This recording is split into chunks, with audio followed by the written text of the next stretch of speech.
much money he got for his property. So, I don't know. Who knows what they're that's the I have problem. several friends that have done It's all it. paid. He loves to ice fish. He's about 6 weeks ahead of me. He tried to go ice fishing this last week. Going down there was fun. That's the problem. Who knows? Or are they coming in a whole new spirit with a whole new engineer? And they're going to be really nice. I don't know. Yeah, I wouldn't bet on that, but you never know. We don't Did I have to get it? untable it. Well, if we don't, it doesn't. The table time limit doesn't matter, so it doesn't apply. So it goes 6 on o'clock. table forever. All right. We'd like to call our Riverdale City Council meeting to order for Tuesday, January 17th, 2023. Please let the record show that all council members are present, as well as members of the city staff and members of the public. We've asked Councilor Hanson to offer or lead us in the Pledge of Allegiance. If you'll stand and repeat the Pledge of Allegiance with me. I pledge allegiance to the flag of the United States of America and to the republic for which it stands, one nation, under God, indivisible, with liberty and justice for all.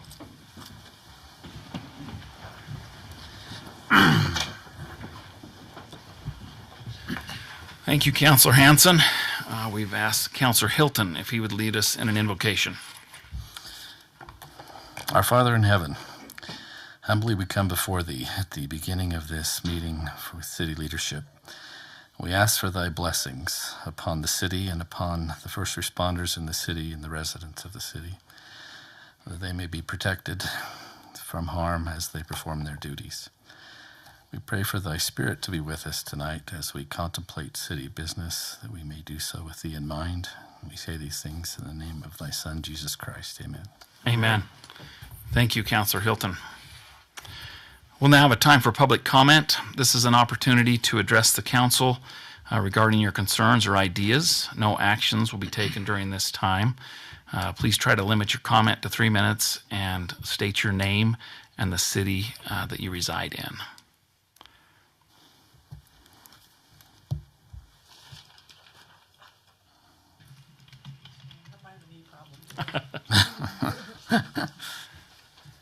So I'm Tammy Donahue, and I live in Riverdale City in the River Glen subdivision, which is action item, I believe, number 4 on your agenda for today. Been to several of the meetings with the city council and with the planning commission, as I'm sure you recognize my face, but I just think that no matter what an engineer says, that probability water's going to go one way or going to go another way. Water goes wherever in the same heck it wants to go. It takes the path of least resistance. You've got a landowner that sold the property for the storage units, and then he sold more property for the subdivision. Now he must be out of money because he wants to sell the other property. Which, you know what, I'm all for development, but I can guarantee that if my home floods, there will be a lawyer involved, and I will get some compensation out of this, because I just don't think that the way that property sits right now, that it's going to do anything but flood several of the homes along that back fence line.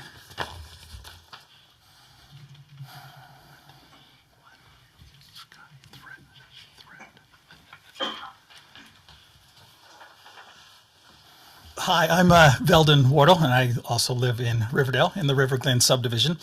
And just a couple of, comments I have. And I meant to bring it, but I couldn't find it. I know the engineer report that they have recently had done talked about how if the river does jump its banks again, it will flood to the east, which is towards the railroad. Not to the west, which is where the houses are. And I find that a little ironic, since in 2011, when the river did jump its banks, it flooded both sides, which is concerning to me, that there's an engineer that would go against what actually happened. I mean, so I mean, to me that discredits most, if not all, that engineer has to say, because that's invalid. I mean, we lived through it. Most of you saw what happened when the river jumped. It didn't flood just one side of the river; it flooded both sides. So that's one of the concerns that I have. The other concern that I have is, I'm not opposed to development there, as I've stated before. I'm okay with that happening. What I am opposed to is they've raised that lot 6 or 8 feet, which is now about 4 feet above my lot. And if they build there, it might not flood, but what will happen is there will be runoff and drainage that will come into my lot. It might not flood my house, but it will create a swamp in the back of my yard. That the engineers did no study about that, and even if they did, they don't care if there's a swamp in my backyard. It's not flooding my house or their stuff, and there's nothing that would happen. That's my concern is, if they want to build there, absolutely that's fine.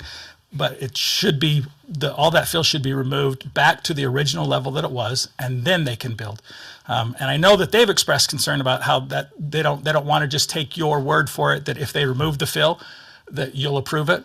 But they're asking us to do the same thing. They're asking you to approve without them removing the fill first, which is, again, they don't want you to take your word for it, but they want us to take their word for it. So once the fill is removed, I'll come to the council meeting and I'll voice my support for a subdivision to be put there, because then it won't negatively impact mine. But for now, it will, just because it's so much higher than my property that it will run into mine. So, thank you. Okay. Seeing no others, we'll move on to presentations and reports. We'll start with the mayor's report. Just a couple of things. Hopefully the council is all aware, but today's the first day of the legislative session. And that's always a scary 45 days for us as a city, because they're usually a little slow getting going, but things just speed up. And so we want to be keeping a close eye on them and watching for things that they might pass that would impact us as a city. And related to that, Councillor Arnold was able to go to a meeting with Senator Milner. She's really good to reach out to her constituents and, the surrounding cities and find out what their concerns are. And so Councillor Arnold was kind enough to go to a meeting with her, and so I was going to have him to share a few thoughts about what went on in that meeting last week. First and foremost, if you'd like to get in touch with Senator Milner, her aide, his name is Tate Warren. And I don't know, Mayor, if I've given you the number, but I don't know if you want people to go through you or if contact her directly if they have questions, concerns, or whatever. But I think it would be important to keep the mayor informed of any contact that you have with Senator Milner. And if you want his number, Tate Warren, do not call the senator. You won't get a reply. But if you call Tate Warren, you will get a reply. And the mayor has the number if you'd like that. One of the things they talked about that's pretty concerning, Sean, I think they're talking about a lead and copper rule that's coming. Are you aware of that? Yes. And I forget the timing on it, but it was like within the next. 2024, and it's lead and copper survey. Is that? So we have to do a lead and copper survey so that anything that has lead and copper needs to be replaced from the first city thing to is the just home. the first thing's a survey, and then after that, then you have to follow the regulations. So our first step's a survey. Several people, especially from Uinta, were very concerned about that. And Senator Milner's watching it, but that could be very, very expensive. So we want to keep an eye on that one. They said they wanted to repeal SB 54. I have no idea what SB 54 is. Is it the election law? Well, there's been a couple of SB 54s, but I think this was the original one where they can gather signatures and end up on the ballot as well. That's the one that they seem to be still be fighting about. So That was one of her advisors said repeal that one. Nothing further said. They dropped it, and I'm like, texting Braden. What's SB 54? I don't know what that is. Most of the stuff was way above us as far as the city. We were talking about funding for education, teachers, and things like that the governor has actually pushed for. The other things were the LGBTQ trans things within schools. That's going to be hot in this next 45 days. again, that's kind of above our pay grade kind of stuff. And tax cuts. They're going to be pushing for some tax cuts because they had $3 billion that was returned from last time. So they think that they can get through with some tax cuts. But the biggest thing out of the entire meeting really is her aide's name, and to contact her, contact him, and she'll be able to get any messages from us through him. So Tate Warren is probably the biggest flag we want out of that whole meeting. There was a lot of arguing, and I probably didn't win any friends because they want schools to be warm and friendly, and I'm so that. I mean, everybody knows that I'm so warm and friendly, and I'm like, no pathetic excuses. So Riverdale was represented by no pathetic excuses. I taught them that. So that's Okay. Very good. And for the council, just a reminder, the Utah League of Cities and Towns will start to send us a daily update on what was discussed. And if they find something that's particularly concerning, they'll encourage us to reach out to those. And so we have our Senator Ann Milner. We have Representative Katie Hall, who represents the south side of Riverdale, and Rosemary Lesser, who is more the north side of Riverdale. And so those are the people that we can start with. We can certainly reach out to anybody else, but those are our representatives. So thank you, Councilor Arnold. I did go to WACOG meeting on, last week, and just FYI, the transfer station is looking at raising trash rates a little bit.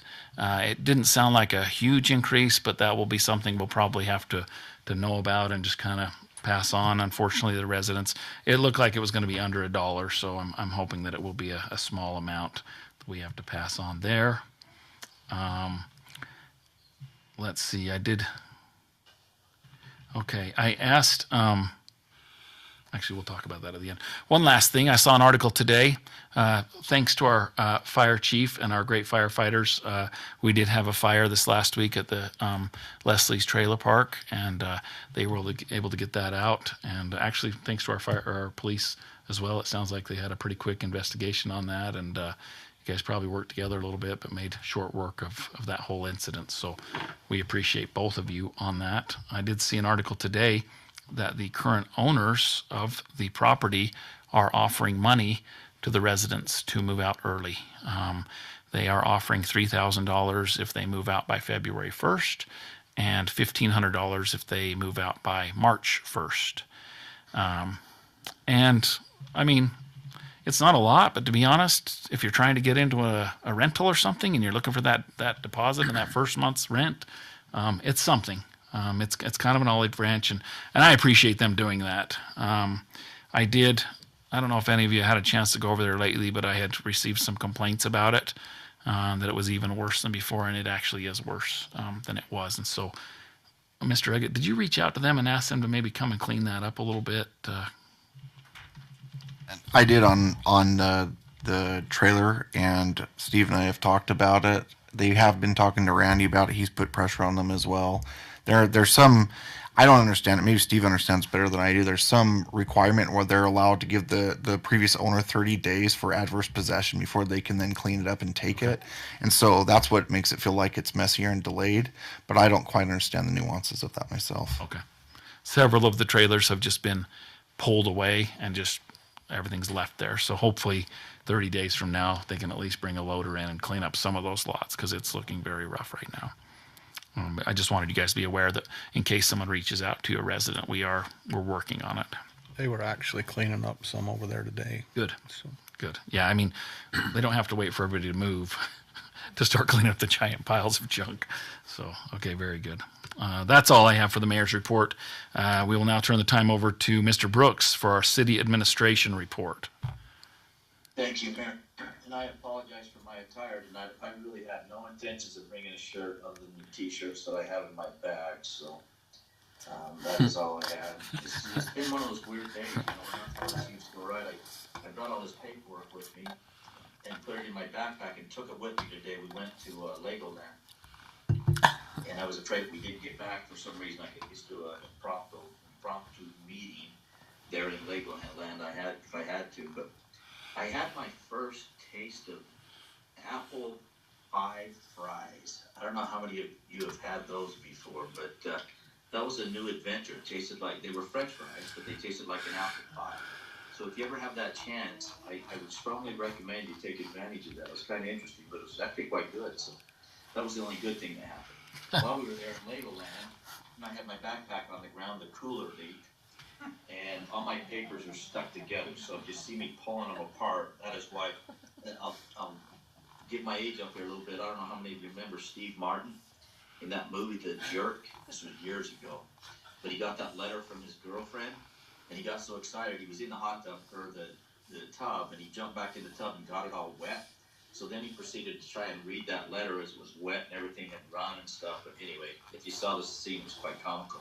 And that's how I feel with my stuff every time. So if I slur some of these things, that's where the ink ran, and I don't know exactly what I had written down. So just so you know.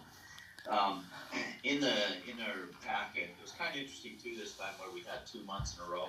If you recall correctly, we didn't have the second meeting in December, so we had to get 2 of them to you to get caught up. So first off, on the sales tax reports, I thought that was kind of good to have those in comparisons, because you get 1 each month, but this one we had 2 back to back, both November's and December's sales tax reports. And again, it's consistently each month showing the same patterns. If you look at those closely, and again, these are fiscal years, so when we talk about 23, that's the current one. And also it's 2 months behind. So though we say that's December, it's really a couple months before that where these numbers are coming in. But if you'll notice in 20, there's a significant jump in 21, and again a really big one into 22. But now we keep seeing this over and over and over again. So between 22 and the current year, 23, in November, if I just do some quick math there, we have a drop, about 54,000 or something to that effect in November, and then in December about 45,000 shortfall. So roughly 50,000 we keep seeing consistently from year to year. So we just need to be mindful of that. Our taxes are not keeping up with last year, and I don't anticipate it's going to as we keep going. Maybe when we get our Christmas sales, we could have a fluke month, but we've been seeing this month after month after month. So we need to be careful and cautious that we're not on the same pace as that we were a year ago when we look at our amount of sales tax that's coming in. As far as department heads reports, you'll see they're all in there. I believe most of them are there if you have any questions on any of those. And again, most of them included the 2 months worth of stuff, so this is a little bit bigger than we normally see. I didn't see anything that really jumped out at me that was of a big concern there, but do any of you have report or questions on any of those department head reports? If not, I will continue on. As far as our employee recognition, we don't have any of the anniversary years, but we do have Miss Como, who I think is there tonight, so 18 years for Stacy. A number of our court people are on here, including the judge, the prosecutors, and even Mr. Carden, who I believe is also there tonight. So kudos to all them. Cody's still got a long ways to go to catch up to any of us, but he's getting there. Our staffing authorization, again, we're in good shape. Still filling positions and different things, but I think overall we're better than we have been for some time. Community development report. Man, this has been an interesting thing. We keep trying to push some of these along, and all kinds of weird stuff are happening. Take 5 opened up. Karina was there this week at the grand opening. But some of these other ones, they're very, very close. Like one of them is pretty much ready to go, but they're having a really strong difficulty finding employees. They've got a manager in place, but he's only been able to find 2 employees that he can rely on. And so, as much as he'd like to open up, it's been hard. We're trying to get him open too because we want to see things improve. But the generator super center's close. Cheddar's is moving good. Fizz is. Some of these 2 are running into problems with inspections. Just for example, one of those it got held up on an inspection because of where they placed some of the water lines. Some of these developers that come in from out of state don't take into consideration our cold weather, and there's some places you can't put water lines without taking the risk of those freezing. So obviously when Mr. Woody comes across those, he red tags them and, no, you gotta have to do that. you have to change that or we're not gonna pass it, so. They've been held up for some of those things, but a lot of them have been supplies too. And we continue to see that, Home Goods, Sierra, both of those have been, lack of supplies. And they're all getting close. Chick-fil-A, again, they've been postponed again. They have most of their stuff there, but they're still waiting, so that's kind of where we're at on most of these things. But I think within the next 6 months, we're gonna have a good influx and finishing of many of these businesses, so bear with us, we're as frustrated as anybody, but it's getting closer and closer and closer, so. Any questions on any of that stuff? I just have an update. Steve, I have an update. J-Dogs will likely be open next Thursday if they can get their business license from Michelle. So that is an update. Michelle.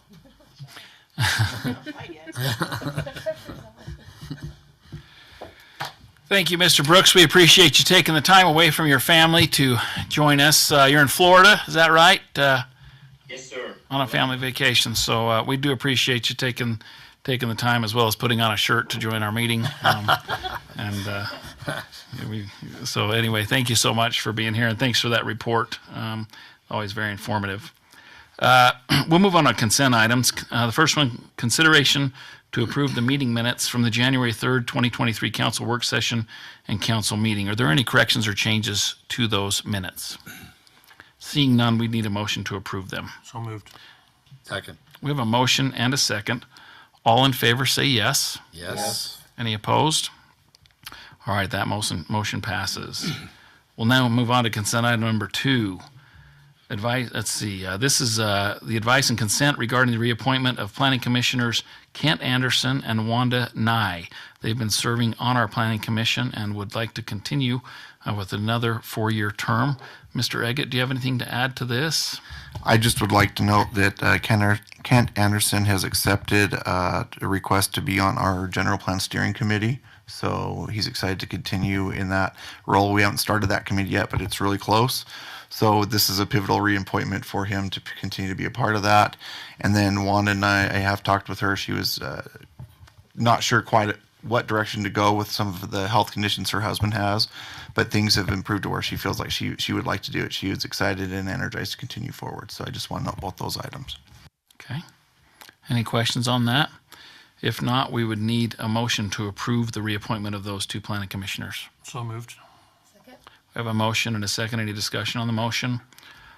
All in favor say yes. Yes. Any opposed? Okay, that passes unanimously. All right, our last consent item is the advice and consent regarding the appointment of a new planning commissioner to fill the vacancy by Commissioner Rob Wingfield. We have asked Celeste Noland, who is here tonight, if she would serve the remainder of his term, which is a 1-year remainder on that term, on the Planning Commission. Just a quick little history about Celeste. She's lived in Riverdale for about 18 years, so a pretty long time resident. She lived in 3 different homes, which is always a little bit beneficial because you kind of get a little bit of perspective on some different areas. She has 5 kids, which she brought tonight, which that's exciting. She's very involved with her family, and it's kind of interesting. She reached out not too long ago, recommending a book to me that kind of tells you how to love your city. And I'm about halfway through the book, and it was just kind of interesting because at the time I was looking for someone to serve on the planning commission, and so I asked her if she'd be interested. And after she had to give it some thought because she was very serious about whether she'd be able to devote the time with her family and stuff, but felt that she would be able to do that. So with that, we would need a motion to approve the appointment of Celeste Noland. So moved. Second. We have a motion and a second. Any discussion on that motion? All in favor say yes. Yes. Yes. Any opposed? All right, that passes unanimously. So Celeste, welcome to the Planning Commission. Speech. I don't know if you want to get up and say anything or not. If you want to, feel free. The microphone's yours. I'm good, but I'm excited. Okay. What's the book? It's called Where You Belong, or the name of the book. Where You Belong, The Art and Science of Loving Where You Live. Yeah. I have an extra copy, if anyone would like to read it. Yeah, I would like all of you to read it. I mean, I'm halfway through it. I'm loving it. It's just incredible. It's really fun to read.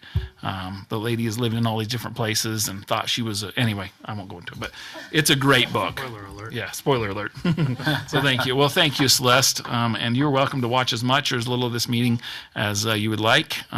With your family here, you just, we will understand if you feel that it's time to leave. So, but thank you so much for being willing to do that.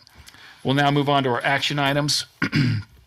Action item number 1, consideration of resolution 2023-06, approving a master agreement between Riverdale City and the Utah Department of Transportation to provide water and sewer changes resulting from the 5600 South widening project. Mr. Douglas. Thank you, Mayor. So this is, like we spoke before, it's just pretty much UDOT standard agreement covering who pays for what on the project as we move forward with that project. If you have any questions, I'll try and answer them. Any questions? Okay, Councilor Arnold. Move to approve resolution 2023-06 as stated within the packet. Second. We have a motion and a second. Any discussion on that motion? Ms. Maragoni, will you poll the council? Counselor Hilton? Yes. Counselor Stevens? Yes. Counselor Hanson? Yes. Counselor Merrill? Yes. Counselor Arnold?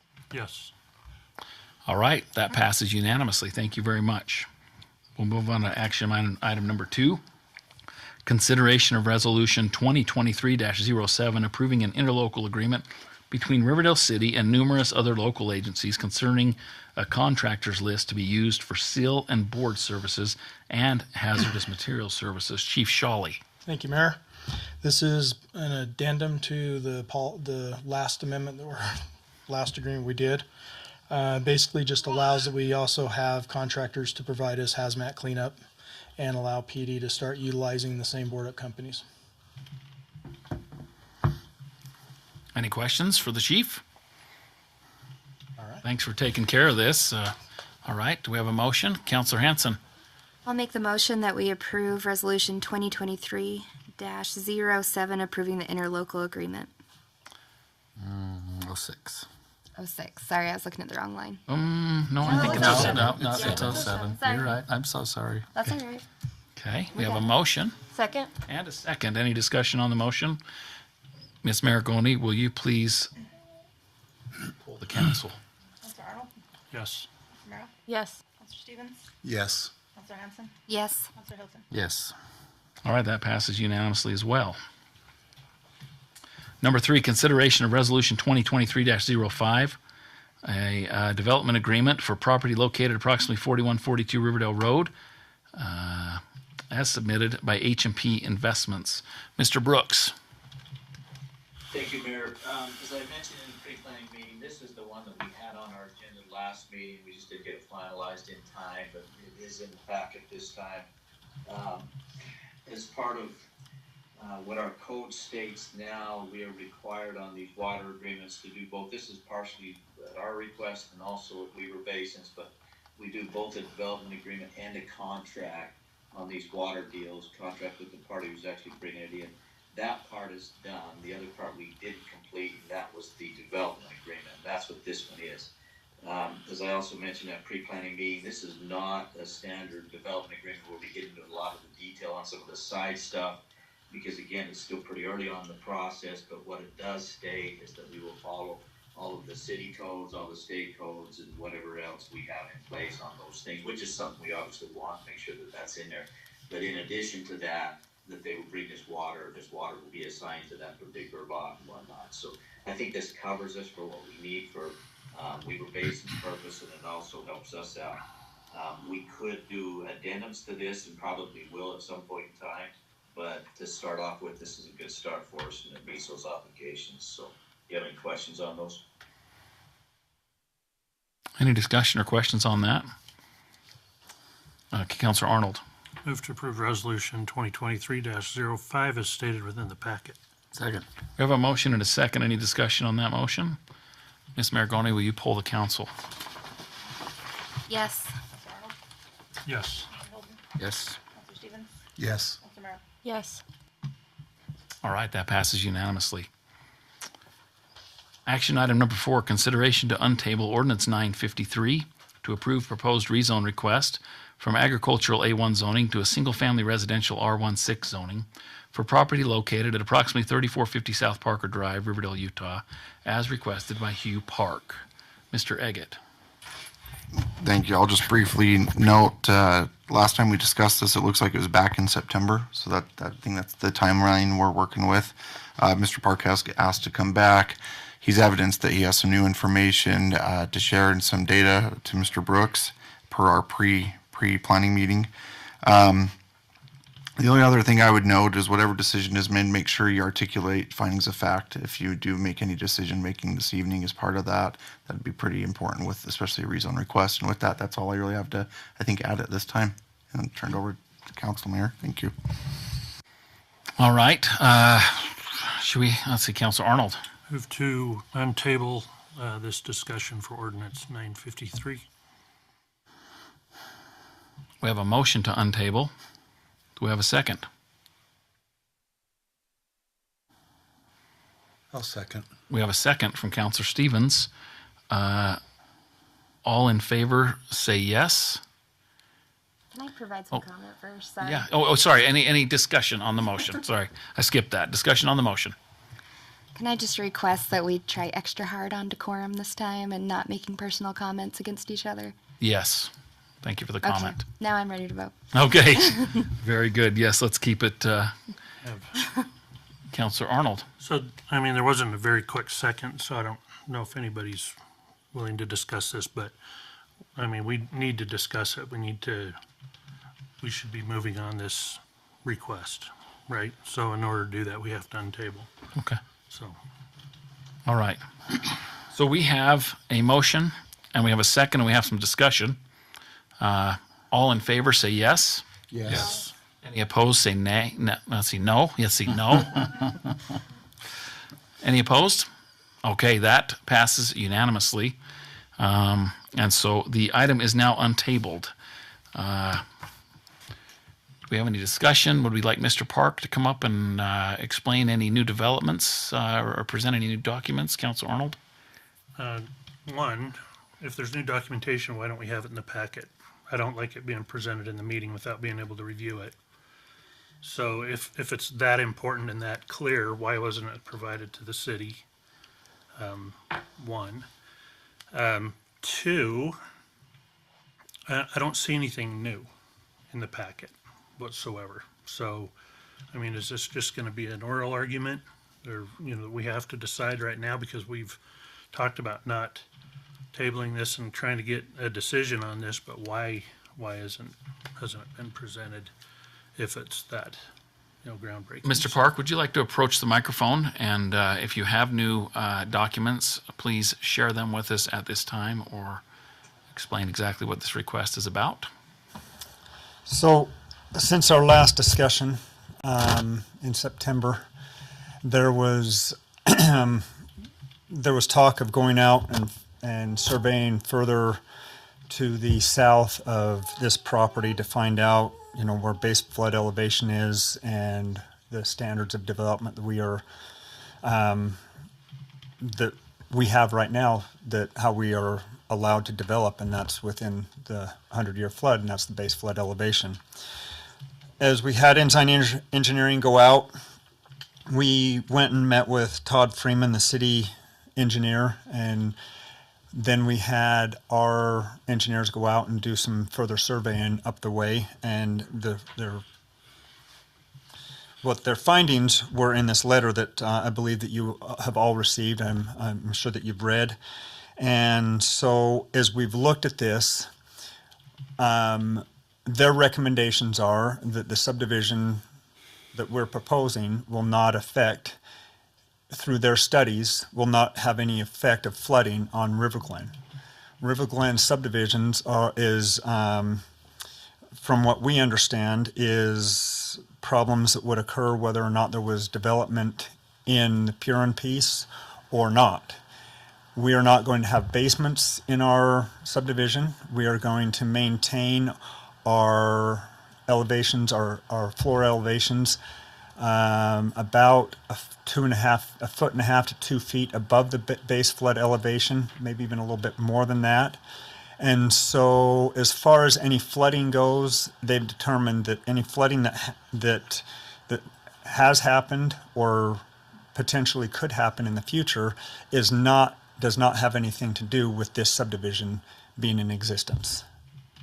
And so they've gone out, and you can see, I'm assuming you've read the letter and seen all the surveys done, that once the design of the subdivision, it's not fully designed yet, but we've got some basic design work on it. It will follow the same topography as the back lines of the River Glen subdivision. We're not going to be mounded up like it is right now. From what we understand, the reason that the property is mounded up right now is the Purines brought the fill in, and they were in the process, whatever timeline it was, and they were going to come out and push the dirt back and level it off some more.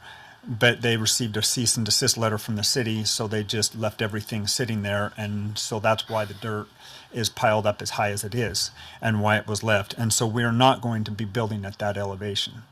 That elevation is coming down. So we discussed putting any drainage that would come off of our subdivision, because we're required to retain all stormwaters on our property by state law, that we've designed, I just lost the word, the drains along the south side of the property to catch any of that, if there is any water flowing off of ours. But we will be matching fairly close to the grade of our street to the street that is to the south of us. So we've had engineers look at this, say that there should not be any problems with us flooding or us causing any flooding.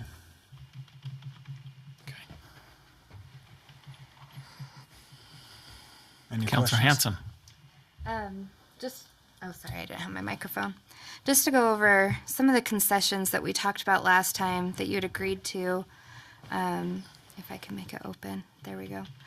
Last time you'd indicated that you would remove all of that fill that was brought in, that there wouldn't be a 2-story building along that south border, that you'd do the drainage, which you just mentioned, that you would match the elevation of River Glen, which you just mentioned, and that you would assist with grading on the east end where the city property is between River Glen and the river, along with your project, to make sure the slopes are directing the water a better direction. And that's what the engineers have found, because they went and surveyed all of that, and that's what they found.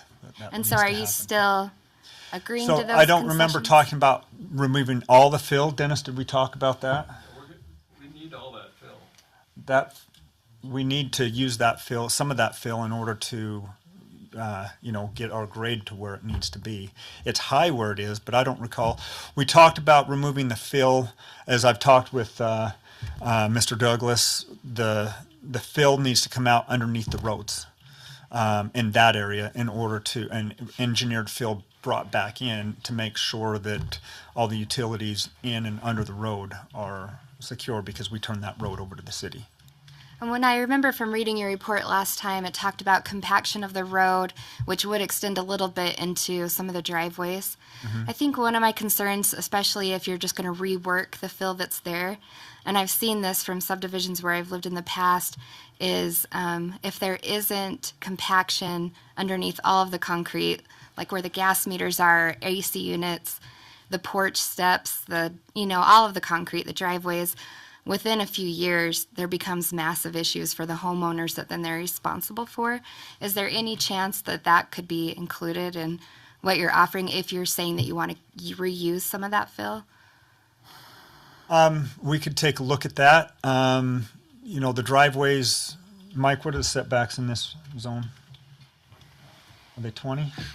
Let me look real quick. I don't know, but front would probably Front be setbacks? 20 or 25 would be they're front either yard 20 setback. or 25. So most likely, once we open that up and get that opened up, that is something we could take a look at and put compaction underneath the driveways. These homes are going to be sitting on helical piers, and so there's not going to be any compaction issues or settling issues with the home in that manner. Even where the AC units and the gas meters will connect? Well, the thing about it is all new construction, we usually water settle around the outside, but that ground has been sitting there for quite a while, and so the weight of an air conditioner unit is not going to be. It's what you run into is when people build homes, you over excavate about 4 to 5 feet around the whole outside of the home, and then you backfill that. That typically never gets compacted, and so that's why we'll quite often in our homes we'll do some water settling, but our driveways we always compact, but the area where the AC unit is and stuff like that, that usually never gets compacted on new construction. Okay. But on this one, because we're not going to be over excavating that area, it's been sitting out there for years. I'm not worried about the AC units. Okay. And so on that list of the things we talked about last time, the only one that you don't recall is just removing the fill. I remember talking about removing the fill in the road and redoing the road. I don't remember discussing, and if we pulled whatever was said, we could pull that up, but I just don't recall that, removing all of the fill. But you are saying that you would do the rest of those things, even though it wasn't in the most recent. Yes, and so the thing about it is once we pass this, if we get past the rezone, we have a subdivision to design. And all of those things could come up in the design of that subdivision and the things that are required. Okay, that's all my questions. Councilor Arnold, did you have something? Yeah, so I have a question for Mr. Brooks. When the city sends out a cease and desist letter and it's ignored, and the property owner benefits from that, why do we send out cease and desist letters? And why are we prosecuting some people for, i.e., having a wedding at their home versus something like this that's causing potential harm to subdivisions? Why isn't the city prosecuting this?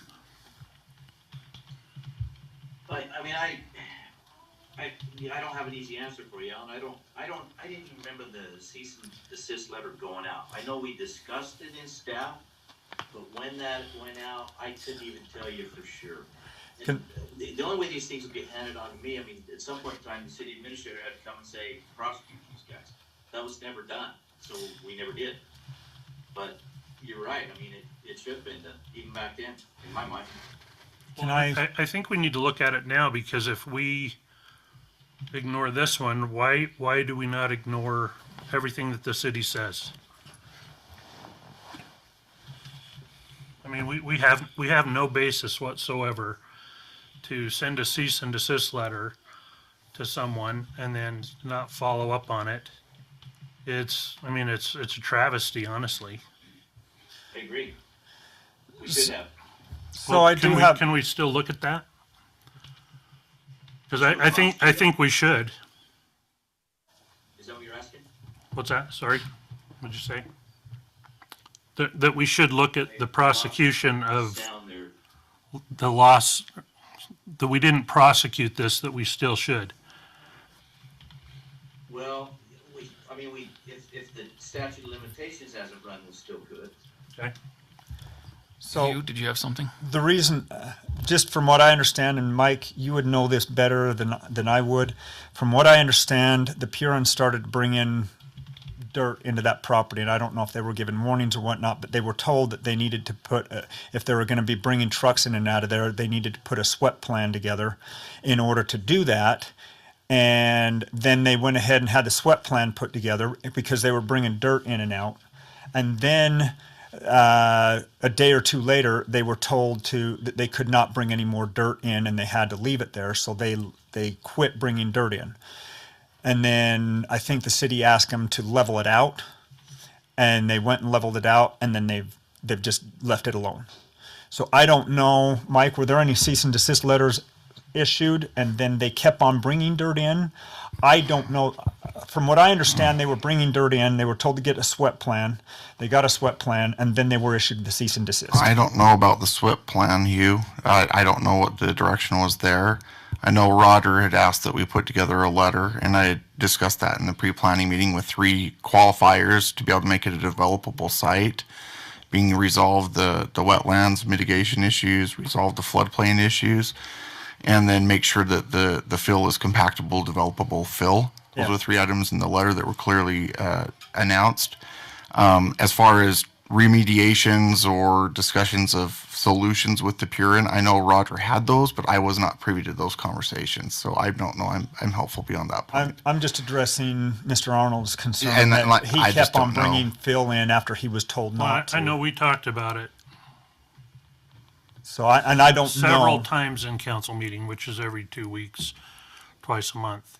I mean, it was multiple times, correct? I mean, you remember that? So, I mean, we have to have minutes on this. And I can print Of off what it the is. letter as well. If you want, I could right now go and get that letter printed Well, off no, and bring I a copy mean, if you think it would help. I'm willing The to. thing is, there's 3 things that needed to be mitigated before this should be even brought to the council, and they were not, correct? I mean, from what you just said. Yeah, and well, you said- we don't have, I mean, again, there's a letter, whether you accept that letter or not as evidence of resolving the floodplain issues, that could be articulated, but we do not have evidence of the soils being buildable soils, and we don't have evidence of the wetland being resolved. Well, and I would differ on the soils being compactable, because if you look at the letter from the engineer, it says it cannot be compactable and needs to be removed. So none of the stipulations that were brought forward have been addressed. But we have mitigate. They said to make what we're doing is we're using helical piers. We're removing what's in the road, and then we're going to build the homes on helical piers, which is an approved and sustained method of construction. Right, and So you we keep- don't have to worry about. I So it understand that, mitigates but- that issue. None of the concerns from the city have been addressed. I would differ with you on that because that's why we've made these recommendations that we remove the fill, bring in engineered fill for the street, and then which will mitigate, Mike, the issue of compactable and buildable soils. And so if we leave the soils there underneath the homes and we use helical piers, that'll work just fine. And so that is the point of the letter, is they wanted evidence that the fill was mitigated. And then we've got letters from the Corps of Engineers taking care of the first issue, and then the third issue was. We've just not seen the letter from the Corps of Engineers, Hugh, so that is something, there's no body of evidence that the city has received on that, in all fairness. Okay. So to that one, we just don't have documentation. And the other was the floodplain. You have a letter in there evidencing how you feel the floodplain has been Floodplain, fulfilled we or actually have that resolved. letter also, and so that can So- be submitted to the city. But again, with that the evidence. council will be the ones that decide if those 3 factors have been fulfilled. I guess is- Councilor Merrill has a comment. I just have a clarification question for Steve. If I remember correctly from September's meeting about this, you had said there was 2 cease and desist letters. Is that correct? I don't remember exactly, Karina. I know there was one from Roger for sure, but I'm not positive about a second one. I know there were discussions had, but whether or not that was ever formally put into a letter, I don't know. Okay, because then my follow-up question to that is just, if there was 2, would that indicate that the first cease and desist letter, the conditions of it were not met? Or why would we even send out a second cease and desist letter? Well, I think that was the concern of the cities, is we got completely ignored when we tried to stop that and slow that down. Whether it was verbally or through a written letter, we felt that we just got ignored. Okay, thank you for clarifying.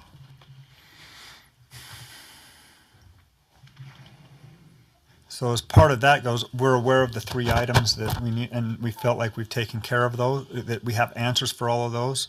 And those, I was just assuming that we would take care of those upon, when you submit for engineering, because no matter what the property is zoned, if you can't prove that you can overcome those 3 things, then it's not developable. It doesn't matter if it's zoned agricultural or R16 or whatever it is. And that is what the letter states. And we talked about that as well. The zone isn't the issue. It's the development capability. Without those 3 things being cleared, it's not a developable site. And so we can submit those to the city. We have answers for all 3 of those items. And so that's why we feel like we could step forward and say, hey, let's look at the rezone. And then once we have the rezone, then we'll go ahead and put the time and effort into the design of the product, give you the information that we need for the mitigation of those 3 items. Councilor Stevens. Thank you.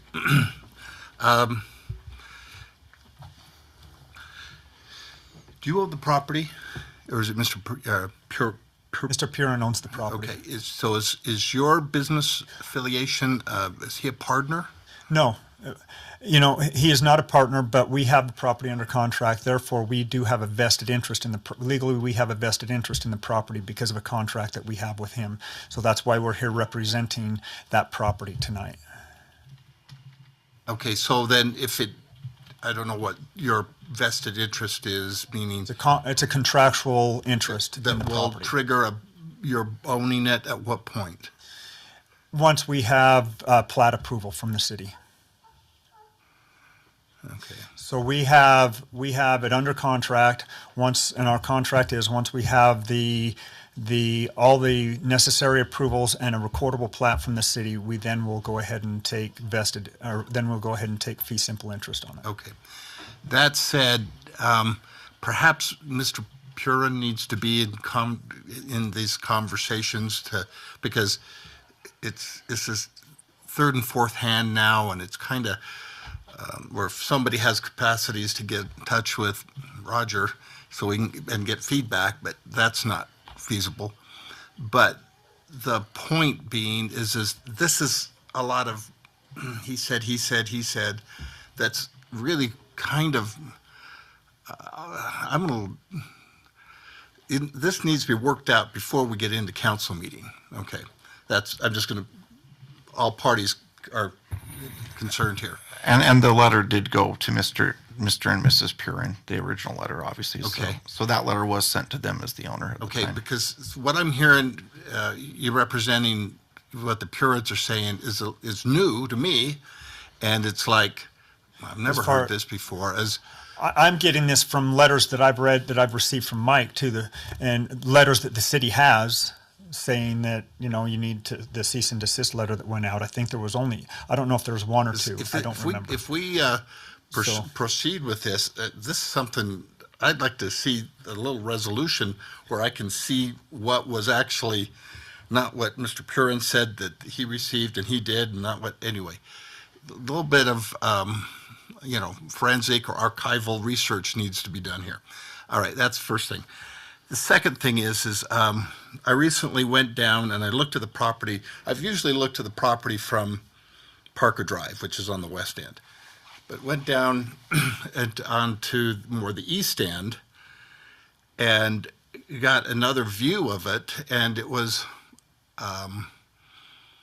so I could see what Mr. Wardle is talking about, where that slope potentially can drain into their backyard.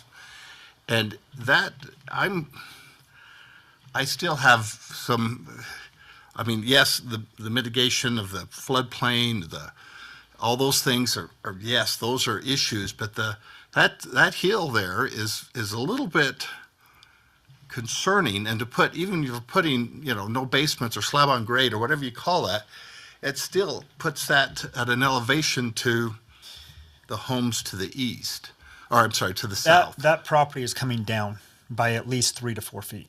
That center where it's in the middle. See, what happened is Mr. Purin had taken a bunch of truckloads in there and just dumped them in there.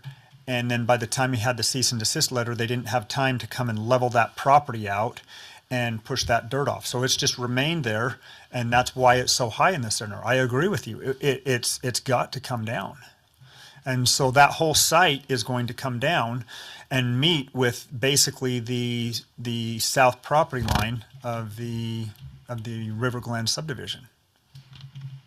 There's going to be some elevation differences because there always is between houses. The state requires that everybody slope water away from their house towards the property lines, but you can't per se flood your neighbor out. But where's Mr. Wardell's water going to go? Because the water's supposed to slope away from his house. Is it going to come on my new piece that I built? If we get approval here, is he going to push his water onto me? If I lower my lot down, is he going to be pushing his water onto me? So we have to maintain water, and that's why we're putting those drains along that south property line, is so any water that goes out there gets in that drain and heads to the river. So there's a lot of things. this rezone that we're having right now is just a rezone. We haven't even we have a basic design on what the subdivision is going to look like. We haven't designed any inlet outlet structures. We haven't designed any slopes as far as sewer lines, exactly what the storm drain structure is going to be like. We haven't designed any of that yet. We're just trying to get past a rezone so that we can design the subdivision and deal with all of these issues that we have to deal with as far as how low does the road have to go, you know, and then we also have to mitigate, you know, we've already, in that subdivision talk, we're going to have to prove to the city that we've taken care of the 3 items that are in that letter, and before we can even get a subdivision plat ready to go. So we're just to a point where we're just trying to get the rezone. Councilor Hanson. Oh, that's already on. Mike, so on those 3 issues that were discussed, are those normally handled during the development stage, not at this stage? That's where I typically see it. But again, the caution to that is you remember Mr. Brooks saying in September, all evidence is evidence that comes on the table when making a rezone decision, right? So the bulk of the evidence can be most persuasive at a rezone, and rezone is where typically a legislative body such as a council has the most discretion to make decisions as long as the findings are justifiable findings. So you could conjecture then that the facts of those items could be part of the rezone discussion. But to answer your question more succinctly, yes, they would be part of the subdivision process typically. And are all 3 of those things, can they be mitigated now, or does it make sense that it's mitigated during the design stage? Typically, you would see it mitigated or resolved through a subdivision application process. Okay. Yeah. Councilor Merrill. Just along those lines, though, have these 3 things been discussed already among everyone? Like I said, we don't have any evidence on the wetlands issue being resolved. There's nothing submitted there. There's a letter from their engineer regarding the floodplain matters. That's something that I'd have to make sure that our city engineer felt persuaded with as well. He has some comments. I did talk to him today, but he wasn't able to get an updated letter provided to outline whether or not that had been fulfilled per his review. No. It came at 522. So I guess I got a letter at 5:22 when I was down here in the council chambers.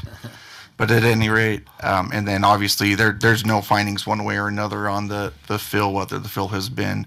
I mean, that's something that if they follow the direction of the engineer for the roadway per Mr. Douglas, that would be resolvable. And as far as the conversation about these 3 things, though, did this just happen? Is that why the letter was just sent at 5:22, or has this conversation been? So the 2 items, the floodplain and the fill. Not the fill. Oh, the wetlands. The wetlands. Those have been mitigated. I've told Mr. Eggett and I've had discussions on that. I don't know if I forwarded you the letter or not, Mike, on both of those, but whether or not I have from the Army Corps of Engineers and from the floodplain. Who runs the floodplain? FEMA. FEMA. Yeah. So I've got a letter from both of them saying that everything is just fine with this subdivision. And so all I have to do is submit that to the city for that evidence. And those come from the 2 federal government agencies that have gone out there, done the studies. They've gone and they've actually had studies performed, gone out and looked at it and fixed and given us a letter saying that everything is just fine. The 3rd item is just the fill that we've got to take care of. And the fill is taking care of the issues in the road like we've said we would do. And that would be part of the approval of the subdivision. And Sean goes out and checks everything that we do. Trust me, I know. And so anyway, we make sure we do that. And then the compaction is the helical piers that we build the houses on top of. That mitigates the compaction issue. So though we have not submitted those, and I guess we should have submitted those for this meeting, with that letter, we should have done that, but we have resolution on all 3 of those items. But like Mr. Eggett said, that typically comes at the development stage. Well, I think in fairness to Please state your name. Dennis Peters, I'm partner with Hugh Park. Thanks. In fairness to our engineer who responded to the last meeting that we had when you asked us to go do the additional engineering and survey work, all of his work was submitted in November. Is that right? It was all submitted in November, and we just barely got this letter this afternoon. So we submitted the information in plenty of time, but if we need to defer this to another session so that you can review the three things that are issued tonight, we can address all of those if you want to table this again. But I do have a question for Mr. Brooks. You're still there, right? So the cease and desist prosecution, is that separate and apart from this rezoning? Is that something that has bearing on the decision for the rezoning, whether it's tonight or another time?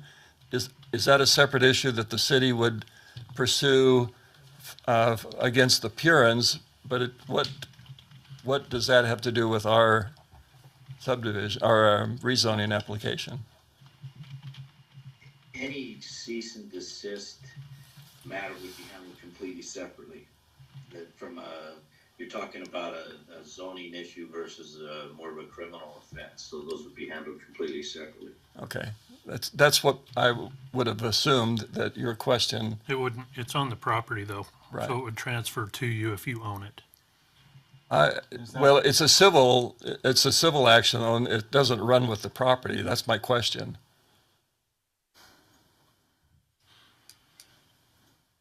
Was that a question to me? Yes. Sorry. Like it. I'm looking at you, but you can't see that we're looking at you. Losing some sound there, but yeah, they're separate. They're different issues completely. I mean, although it involves the same piece of property, they would be handled differently. Yeah. I guess I wanted to make the point that what you brought up about the cease and desist and hasn't been prosecuted, that's a separate issue from what we're talking about tonight. But if we need to go back and go through the process of these letters being submitted to you, and so you can review them, then we'll do it, because we've met since November all of the conditions that were put before us, but it hasn't got through holidays or whatever else. It hasn't got to the end of the row. So we're fine to wait another meeting if you feel uncomfortable with the data that you've got, or if you want to proceed forward to the subdivision stage. Either way, we've waited this long. What's another meeting, right? So I just want to share a thought or two with you. As someone who's watched this whole property thing happen, Mr. Purin owned a piece of property, and it had basically a wetlands, even a pond or a lake on it at one time, big trees, and he proceeded to bring in loads of fill and load after load against the city's wishes. And at one point the city told him to stop, and he kept going. And now we have this piece of property that's got, 6 to 9 feet of excess fill on it.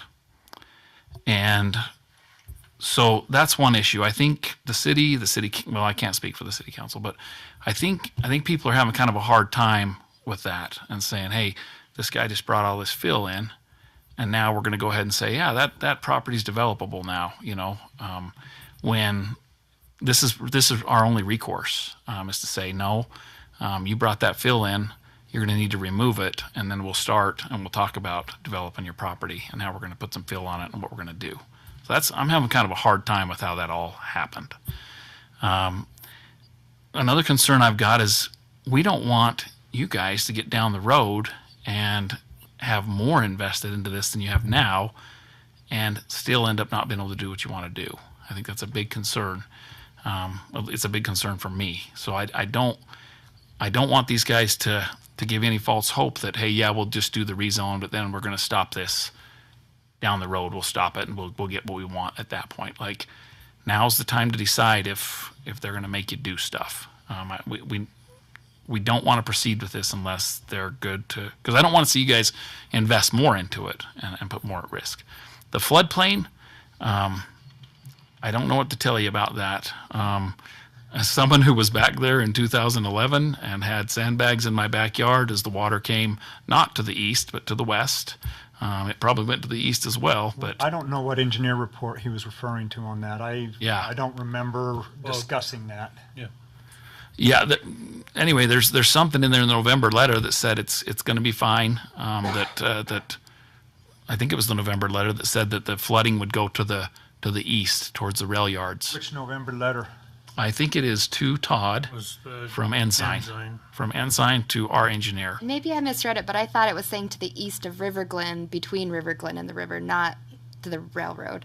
What it says, Yeah. Yeah. I was going to say, we know where that river goes. And So, my name is Cam Preston. I'm with Ensign Engineering. So I wrote the letter. So the point of it is our analysis looks at development on this property. On that same exhibit, all along the eastern boundary of River Glen, all of those existing elevations that we went and surveyed are below the floodplain elevation. So the impact of this development will not change the fact that that's below. So the point being is, I understand there's a drainage, but this property doesn't alleviate that problem. I hate to tell you this, but River Glen was built too low. It's below the floodplain. On the exhibit, we have those existing elevations, and they're all consistently below the floodplain. So just because we put in a subdivision, and even if you brought in some fill, at that point, it's already going to flood River Glen. This subdivision has nothing to do with the flooding. So I understand the letter in that portion we were just discussing that by bringing in those homes, we can help push water that way to help alleviate it, but nothing that we do on this makes River Glen come up above the floodplain elevation. Okay. Mayor, and to address your concerns, from our standpoint, I know we've got this fill dirt that was brought in. There was a back and forth between the current property owner and the city. We can solve these problems by pushing that dirt, into the low spots, taking that ridge off, creating the proper slopes, filling the street so it meets code. We're the ones that are going to solve these problems. If we're denied, is that just going to stay mounted? Are you going to fight them? Are you going to sue them? You're going to make them try to move the dirt? Who's going to do that? It seems to me that that's a much more difficult path to follow than to allow us to be the vehicle through which these problems are overcome. Councilor Arnold. so you weren't here when Veldon Wardle talked, and to the mayor's point. So I've walked in the water. The engineering report that was used to do the Ensign letter is wrong. I mean, it's a fact, not an engineered fact. We think it's this, like in the letter it says if settling is acceptable, if things are this. So I've walked in the water. I've been in someone's home when the water was rushing through their back door.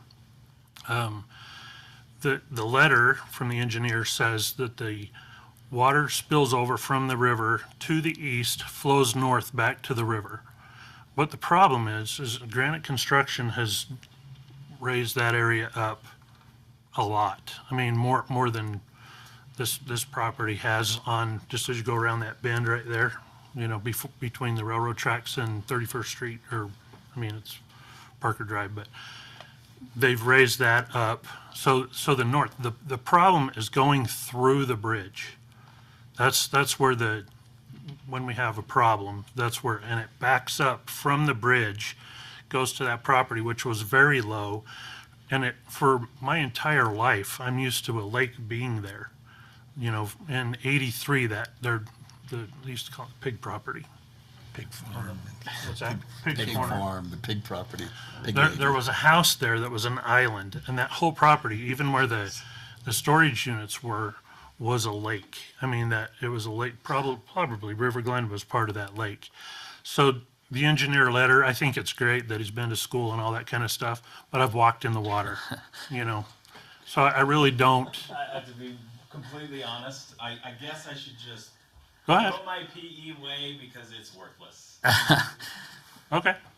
like I said, I've walked in the water, and I don't know whose home I was in, but literally the water was coming through after it filled that lake. So when we're talking, like, and even right now, if you were to walk those homes along there, I don't know if you guys are experiencing this, but over on the south end of River Glen, the groundwater is up, and the problem was saturation. Back then, it was so saturated, there was nowhere for the water to go. And when you go into your drains and it's coming back to the river, it just goes back to the river and goes, like, the bridge is stopping the water from going through. So there's really nowhere for it to go. So are you suggesting that the lake should stay there? That would solve the flooding problem to some degree? I mean, it's somewhat, it allows some of the water volume to go somewhere. And that's gone now. The amount of volume that is coming in there. Yeah, I was going to say. The amount of volume coming in there is. That the lake will fill up in a nanosecond compared to the amount of water that's coming down the river in a flood. It doesn't. But it's coming, but it's to the west. It's to the west of what the engineer said with the professional engineering degree and passed the test. That says that the water. Excuse me, that is not fair, because he is not just a novice engineer. I'm not He's been saying doing he is. this for decades. I'm saying the letter. He's a professional. I'm saying the letter is saying that the water is going to the east, to the north, back into the river. That whole thing was river. But the point that we're making is that the lake has virtually nothing to do with solving flooding. And so my question is, do you think that doing nothing is better than allowing us to go fill in the low spots and create a better situation for River And Glen? also part of the letter said to remove 7 to 9 feet of fill. Which letter are you talking about? There's been several letters. One in the packet that said take it down 7 to 9 feet. That was the soils letter because of that was the soils letter, not the engineered letter. And that's the geotech letter. That's different than an I'm pretty sure it was the enzyme letter. What's that? The enzyme letter. I am not a soils expert. It's not in my letter. So he was talking about the soils expert. That's what we're talking about, is removing the fill from underneath the roads. So that's the fill we're talking about removing. There's a geotechnical letter and a civil engineering letter. They're two separate things.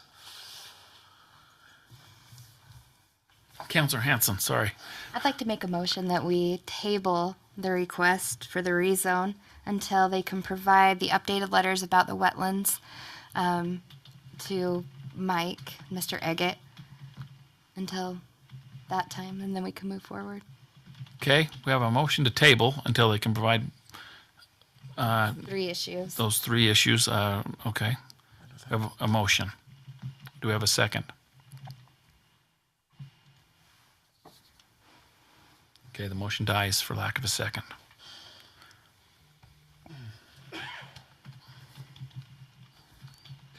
May I? Councilor Stevens. Having been over there just recently, or fairly recently, you say push the dirt into the low spots. There's a low spot that was a lake. Well, it becomes kind of a pond, I think, when we have a wet spring. Because that's the water that the city's dumping onto the property from the other subdivisions. No, it's not. No, it's not. It does not drain there. No, it does No, not. no, Sean, is that? across No, the it's street, the river, the freeway. the freeway. Right. There's some, but I thought you had told me, Sean, that there were a couple of subdivisions higher up that dumped into there. There is some subdivisions probably tied. Your mic on, Sean. Drain, but The actual pipe that's coming in there is owned by the state. It picks up the water off of the freeway. Right. So for clearance, that's what I was referring to. So anyway, go ahead. good. It's his meeting. But the point is we don't want to put excess dirt in low spots, because that low spot is a natural place for fill or waters to go. And so when you say move dirt into low spots, no, in my opinion, needs to go out. You want to create a bigger lake? I'm done. Okay. Counselor Hilton, did you have something? I do. Okay. So the underlying problem of with all due respect to the engineer is that the engineering's based on FEMA studies and floodplain studies that are, in our opinion, flawed. My opinion, flawed. With my own eyes, I see the water flowing. I know exactly where it is. The FEMA stuff and the floodplain stuff does not reflect that. So why do you live there? I really would rather not answer that question. My response is, should we let... I wasn't really aware of the issues until I moved there. That's the answer, simple answer to that. None of these new homes will encounter any of those issues, Every- nor every- will they make him worse. Every new home is going to be 2 to 3 feet higher than River Glen's homes. But none of the stormwater will drain into River Glen. Okay, so I've said this before, but the water crosses the bridge at the bench and is on the east side of the river. And so it flows along the east side of the river, including up to the boundary of River Glen, forms a lake in what's left of Purin's property. And now it's diverted by the sheds, and now it tries to re-enter the river. But the pathway blocks that. So it has to rise to the level of re-entry to the river. And that height, including the clog of the bridge, is higher than the water's going to go. So it's going to flood somewhere. You're right that the pond that's left is a puddle compared to the volume of the river. However, until we get the FEMA stuff corrected and the floodplain stuff corrected, and in my opinion, until we get the bridge expanded or raised or whatever, if you combine what's happened already with what the Granite Construction did to block the remaining, 300 feet off of Parker Drive to the east, so this water's got nowhere to go. So it's for sure going to flood River Glen. I think your own engineer, thank you for acknowledging that River Glen was built too low. I think we knew that. But this for sure will exacerbate the flooding problem that will take place in River Glen for sure. Okay, the FEMA studies say it won't. I think it's our position that it will not. Well, the flooding will take place. Your position, as I understand it, is that your subdivision, which is pretty much contained within itself and the reporting within itself, it'll be 2 feet higher, okay, even on lot 107. That'll rise 2 feet to basically protect lot 107, but that 2 feet is at the expense of all the homes along the fence line in River Glen. That is not correct. I don't know how else you explain what the 2 feet will do to the river level that needs to rise to re-enter the... There's so much water coming down that river that is, if water were to enter in there and make a puddle in there, it's not going to affect the level of that river at all and bring that into River Glen. Back to repeat myself, the water rises, however high the water has to rise to exceed the height of the pathway back under the bridge. So it's the only way it's going to get under the bridge or cross the pathway is to exceed the height of the pathway. That's the only way. It's on the east side of the pathway at that point, and it's got to rise to flow back into the river. The river is on the west side of the pathway. There's no other engineering that we can talk about. The water's got to rise. Where's it going to go? It's going to flow into River Glen. It's going to back up into River Glen.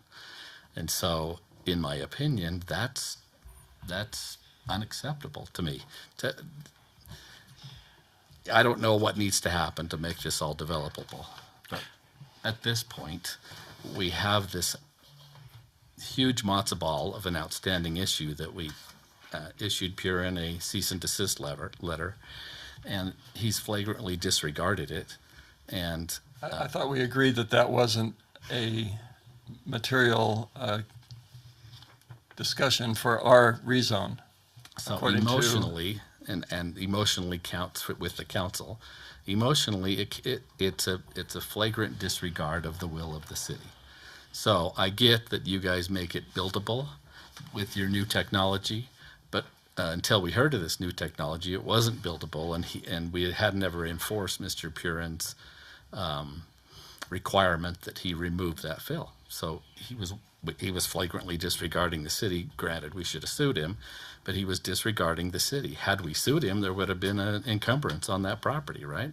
If you prevailed. Yeah, if we prevailed, sure. Counselor Hanson, did you have something? I do. I'd like to make a motion that we deny the rezone request so that we can move forward with our lives. Okay. We have a motion and we have a second. Is there any discussion on the motion? I have discussion. Okay. I think that it's been made clear by the council members on the council right now that you're not going to get a majority on the rezone request. And I don't know how to help anybody move forward. I don't know how to help them move forward or you, but we just keep having these circular discussions and I'm getting very frustrated and it's making our council not look good, especially when we start getting into fights and not following the decorum rules of a public meeting. And so as much as I feel like they're at a point where we should just allow them to either move forward or to table it to give them time to show mitigation, it feels like we're at an impasse.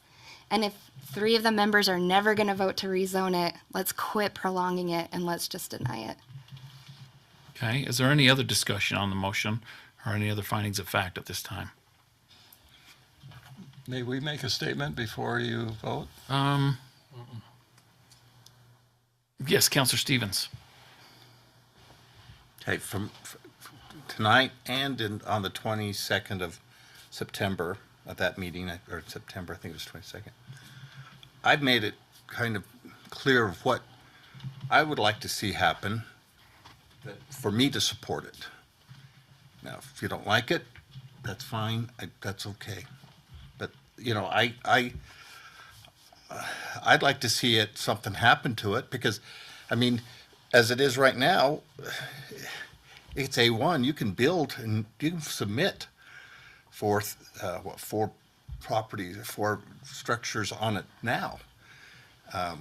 Not as many as you could with the zone change, but you can still proceed. But if you want to do it to the scope that you've insinuated or put forward, at least I've articulated what I'd like to see happen before I would proceed to approve. That's all. Okay. Any other discussion?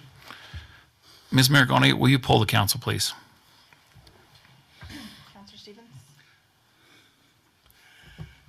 Can I point of clarification? Point of clarification. Let's make sure we understand what we're voting on. Okay, so a vote yes is a no to deny. Yes, a vote yes is to deny. Okay, yes. Your vote's yes? Okay. Counselor Hilton? Yes. Counselor Merrill? Yes. Counselor Hanson? No. Counselor Arnold? Yes. Okay. The motion to deny the petition passes by a vote of 4 to 1. So, okay. Thank you. Should we clarify? I mean, the motion was pretty vague. I mean, we've already taken it, it's over. Done. But based on the discussion, It would be nice to have had or have findings of fact to justify the motion or the decision made. I mean, They didn't do any of that. They didn't do it. Counselor They can't go Hanson back did and do it that, Yeah. of why she made the motion. Yeah. Any additional findings of fact? But I guess the findings of fact would be in the record. Okay. Okay. Thank you. We like what you guys build. We do. If that means But anything. just not in your backyard? Just, that's not fair. Just Totally not, is fair. just not in that floodplain. You have said "we" all night long, which means that you have collectively decided before we got here Yeah. what you were going to do. No, this is good. Thank you for your time. You guys can have a seat. Okay. We'll now move on to item number 5, consideration of ordinance number 961 regarding a proposed amended update and correction to the moderate income housing plan element of the Riverdale City General Plan to be in compliance with House Bill 462. Mr. Eggett. Thank you. Pull up my iPad here. This is basically a completion of a project that we started a couple months ago in response to House Bill 462 regarding a moderate income housing plan element. It's an update or inclusion in the Riverdale City General Plan. We previously received a letter of noncompliance back in November to cure some things on the document that was approved by the City Council back in, I think it was July, maybe June is what it feels like. But at any rate, got that notice of noncompliance. I've worked with the representative for the State Department of Housing and Community Development through the Department of Workforce Services, Ms. Gamble. You'll see evidence of that communication in your packet. We resolved the deficiencies that were noted in her email, some word changing in some of the items to match state code requirements, and then making attainable timelines and goals for each of the 8 items selected. As was noted in the work session, a benefit of doing more than 3 goals is entitling the city to funding. If you have 5 goals, then you're entitled to priority. So because we have 8 goals, we're going to be a priority city when it comes to funding from state resources for benefit of transportation. So hopefully we can utilize that. We will have to do an annual reporting on this now that I've put in per that direction these attainables, these goals. Once per year around July, we'll have to do a reporting to both the city council and the state of how we're progressing, and then see how we need to adjust those goals. But that's the plan, and with that, I think we're in a good spot if the council is comfortable with the ordinance, and defer for your discussion at that time. Thank you. Thank you. Any questions or discussion for Mr. Eggett? Councilor Arnold. Move to approve ordinance 961 as stated within the packet. Second. We have a motion and a second. Any discussion on this motion? Yes, just an observation. Being high on the priority, does that mean we're going to get money quicker for a roundabout on Ted? I don't know how to answer that question. That was No response. Okay, no response required. All right. Let's see, we have a motion and a second. Any other discussion? All in favor say yes. Yes. Any opposed? Okay, that passes unanimously. Thank you very much. All right. We now have a consideration to adjourn into a closed executive session pursuant to provisions of Section 52-4-205 of the Open and Public Meetings Act for the purpose of discussing the character, professional competence, or physical or mental health of an individual. Do we have a motion to go into? So moved. Second. Okay, we have a motion and a second. Ms. Maragoni, will you poll the council? Councilor Hilton? Yes. Councilor Stevens? Yes. Councilor Merrill? Yes. Councilor Arnold? Yes. Councilor Hanson? Yes. Okay, we are going to go in closed executive session. We would excuse you folks. Thank you for coming tonight. Hey, you guys, that's what you see your mom doing on her Tuesday night, so be nice to her. That's right. We appreciate you being here, Ms. Maragoni. We will ask you to stay and wait for us. Okay? So that Just text me when you're done. I will text you when we are done. Are you going to be upstairs, or where do you think you'll be? Yeah. Thanks, Mr. Brooks. Have a good night. Bye, Steve. Thanks, everybody, for coming. We got to shut everything off. Ms. Maragoni, will you help us make sure that is done? Yeah, so the red button over there. No, red.